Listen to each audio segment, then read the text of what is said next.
अगर आप भी चाहते हैं रोहिणी म्यूजिक के गाने सबसे पहले आप तक पहुंचे, तो लाल बटन दबाकर हमारे चैनल को सब्सक्राइब करें और साथ में बेल आइकन दबाना ना भूलें।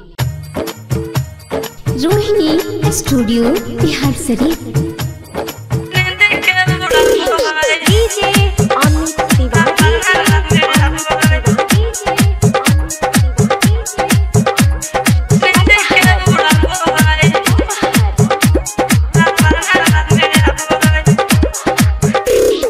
अखिया से दिल चैन नींद के उड़ाबो है,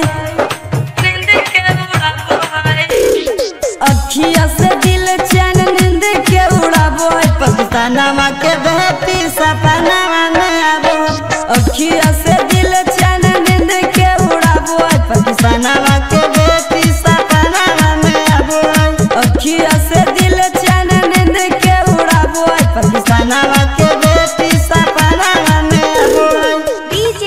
अमित तिवारी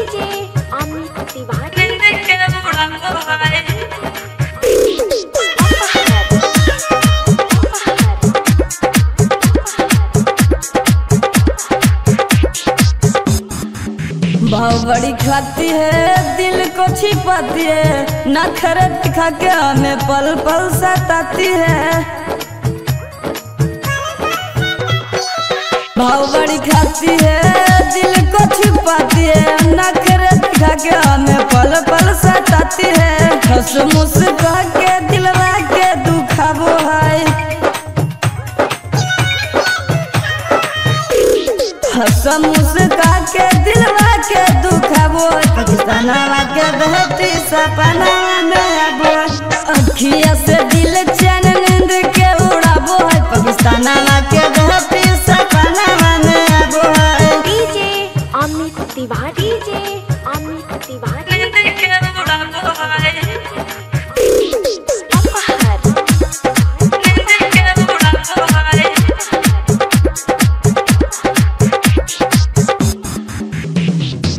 चलती है चल जैसे चलती नगिनिया, कान के कनवलिया भुला दिया दुनिया। चलती है चल जैसे चलती नगिनिया, कान के कनवलिया भुला दिया दुनिया। गोल्डन मिथुन छोटुआ के तड़पाबो है, गोल्डन मिथुन छोटुआ के तड़पाबो है। पाकिस्तान